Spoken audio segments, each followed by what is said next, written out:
Hello friends, I'm glad you're back today.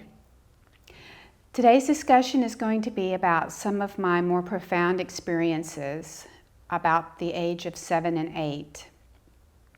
At the end of this video, I'm also going to give you a brief description of some of the topics to come so you can kind of have an idea of what the next week will be. So when I was a 7, I often would see when I would go to sleep at night, sometimes right before I would totally fall asleep, and sometimes I would wake up in the middle of the night. And what I would see would be these 2-foot-high angels. And they were about like this, and they would hover, if I'm lying in the bed, they would hover and float around me. And they were female because they were dressed in gowns. And when I say gowns, it's not like a straight robe. The dress they had was a shimmering white that sort of belled out at the bottom in sort of layers. Pleats would be the right word, pleats. And the pleats kind of shimmered. And the first time I saw them, it freaked me out, and I threw the covers over my head, and I just went, oh my gosh, what is that? I don't know, I'm not gonna look. But the second time it happened, I wasn't sleeping and I woke up and they were hovering there. So I just watched them, and that's basically what I did the times they would show up. And I began to notice that they would sometimes sing a song of some sort, and sometimes they would speak in a language I didn't understand. And sometimes, which to this day I'm not sure why, they had a little white book in their hands, and they were reading from this little white book. I don't know what that was about, but I can tell you that they sang and they spoke in angelic language or some other dimensional language. And they would just hover, and they didn't interact with me, so I felt like later on when I was trying to understand the experience that they were programmed or on a mission or just had a dedicated purpose, which was really not to interact with me, but was to somehow deliver some sort of energy pattern into my blueprint. Because we have an energetic blueprint, we are quantum beings. We have an energetic blueprint, and I feel like they were imprinting or somehow affecting my energetic blueprint. So then another experience I had about a year later, I was visiting some relatives, and one of their sons had left, and so I was staying in his room, and his room had bunk beds. And oh, I was so excited. I'd never seen bunk beds. And so I jumped up and slept on the top bunk bed. And so that night that we were there for just a weekend, so that night I was sleeping on the bunk bed, and I had my back turned towards the wall. I had my face turned towards the wall, and my back was at the edge of the bunk bed. So I was sleeping with my face towards the wall. And during the middle of the night, I rolled. And when I rolled, I fell off the top bunk. And the minute I felt the giveaway, where there was nothing underneath me, I woke up. And just a short distance down, I got caught by arms, and my eyes were wide open because as soon as I rolled off the bed, I realized I was falling, but then I was caught by these arms, and I looked up, and it was a masculine, very large to my small 8-year-old size, very large being. So he then took me and he stood me up, put my feet on the floor, and he looked me in the face and he said, "Now you sleep on the bottom bunk." And so I got into the bottom bunk, and I pulled the covers back, and I kind of got into the bottom bunk. I remember there really wasn't even a pillow down there. It wasn't really prepped for me because I had planned to sleep on the top, but I just crawled in, and of course when I got into the bunk and looked, he was gone.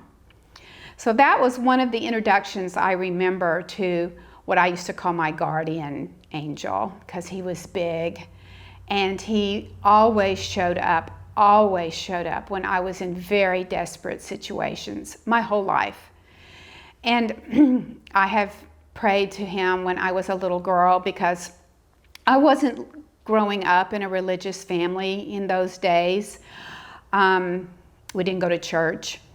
I knew what Christmas was because in elementary school, everybody's talking about Santa Claus and Christmas and the baby Jesus in a manger, and we had like Christmas nativities around. So I knew there was Jesus, he was a baby, he was in a manger, and I knew there was a Santa Claus. But some Christmases when I was very young, I didn't have a Christmas. My family were raised Christian. We just didn't have much of a Christmas. But at any rate, the next experience I had, the reason I tell that backstory, is because we were living in a little 2-bedroom farmhouse. It had a really nice backyard. And I was out playing in the backyard. And it was a beautiful day. The sun was out. There were many clouds. And so I laid down in the grass and was just looking up at the sky. And I was like following the clouds. And yes, as a child, you can imagine that the puffy clouds are like dogs or cats or, some imagining in your minds, and that's very typical of children. So I was looking at the clouds, not really imagining them to be anything, but I sort of began to see something in the clouds. Like I began to see people and faces.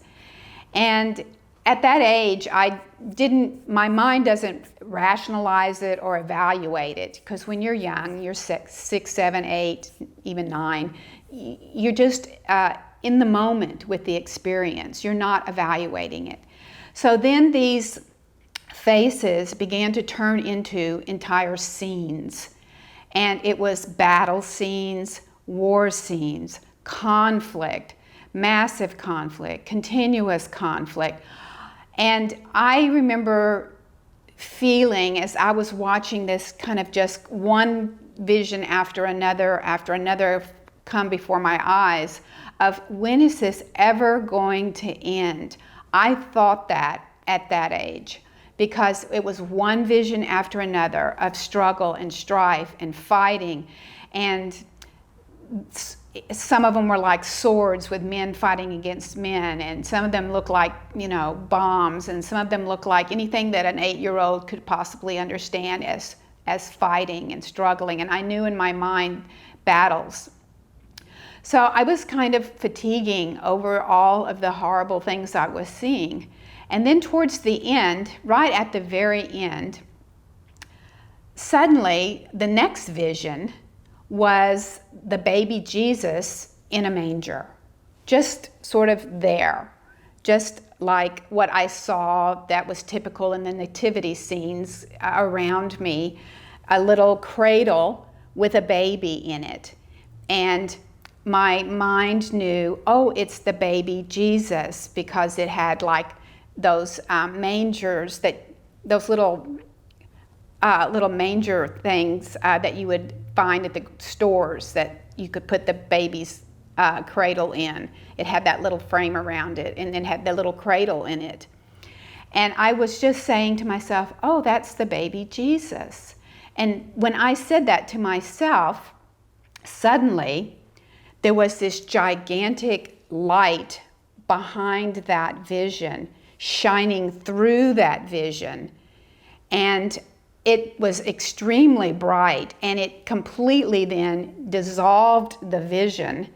And now the sun, there was this multidimensional effect that happened, because now this radiant light was beaming straight into my heart at the same time I was witnessing that vision, the sun, the physical sun, was lined straight up with me and also shining down on me. So I had this like multiple dimensional effect of the sun, the physical earth sun, shining on me, while this light, this beam of light, shot through into my heart area. And I had this moment of just profound ecstasy. And there was no thought process during this ecstasy. There was no contemplation, nothing. Just a moment or two of bliss, of knowing that in the end, everything is going to be okay. No matter what you see, Jashara, no matter what you go through, or no matter what the world does, or no matter what you see in the universe, everything is okay. Everything is going to be all right. Everything is in perfect order, and you are loved, and you are protected, and you are blessed, and you are cherished. And these were all the feelings I can tell you that this blissful moment felt. There were no mental communication. It was these feelings of you're loved, you're protected, you're adored, those kind of ideas. And so those are the three events I wanted to share with you today. I wanted to also tell you that I plan to talk a lot about different experiences I've had. Some of them with physical extraterrestrials on ships and in my house, and some of them with these multidimensional beings, and just and also the bilocation events. There's a lot to talk about. Right now, though, I'd like to tell you about Saint Teresa. I have two books. One of them is The Life of Teresa of Jesus. These are the books that I have. And one of them is Interior Castle by Saint Teresa. And the reason I'm bringing these up is, as a child, I didn't have anywhere to go with my experiences. I remember one time at the breakfast table, several years later, I was already pre-teenish, like 12 or 13, 10, 11 or 12, somewhere. I mentioned at the breakfast table that I talked to angels and saw angels, and I got shot down right away. Because by that time, I was in a situation where I was being raised Southern Baptist. And we don't talk about things like that. The Catholic Church does. So where did I go? So when I finally got out on my own and was able to start exploring what was happening to me and starting to find people who might know what was happening or find books, I went to the Catholic Church, because they have loads of stories about saints that saw Jesus and Mary and angels and visited and talked to them. And so Saint Teresa was one of the books that I read. And I read almost all the saints I could get my hands on. I've done that my whole life. Anybody who's had any kind of experience, whether it's Eastern religions or Christian religions, I read about them, because I wanted to make sure there were other people like me. I didn't feel so alone in the world. And so the reason I bring up these books is because, particularly the one on Interior Castle, is connected to the next two videos we're going to do, which is a part 1 and part 2 series on what I wrote in my book called The 7 Levels of Spiritual Evolution. And that is for planet Earth, not any other planet. And in Saint Teresa's book, Interior Castle, she sort of talks about levels. She talks about how there are these people who are on the outside of the castle, and how they are struggling and fighting and in pain and sorrow and things, and all the worldly troubles. And she then goes and describes these different levels of the castle that you can enter into. And as you enter into these levels of the castle, when you get to where the throne is, to where the king is, to where his majesty is, because she was a great Christian. She is one of the greatest Christians. She is the example of what I talk about, being delivered out of this realm. She paved the way.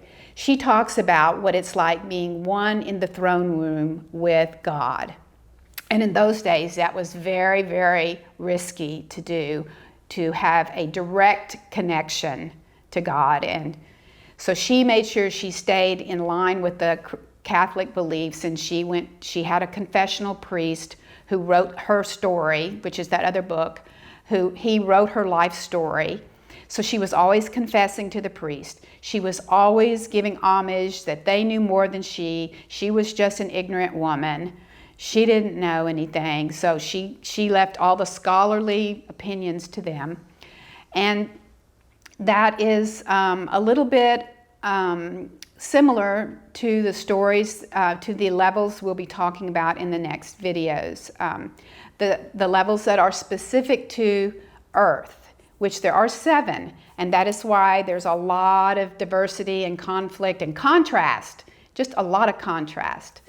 So that is, also I'm going to leave links in the bottom of this video to these books. I also left links to 2 books in the last video, part 2 of What is the Soul, on the Tibetan Living and Dying book, and also on a New Testament book that I like called the Kingdom New Testament. So if you'd like to go back to that and look at those links, and if you want to look at these books, there will be links in the bottom. And also, I would like to tell you that I recently joined Amazon Associates, so that if you do click on the link and buy something, I get 10%. And that means, like, if a book is $10, I get $1. And I recently did that to try and help support this legacy that I'm leaving, this body of wisdom and knowledge. So I wanted to let you know that, so that you're aware, if you click the link, that's one of the benefits, that you can help this channel. So thank you very much for watching, and I will see you in the next series.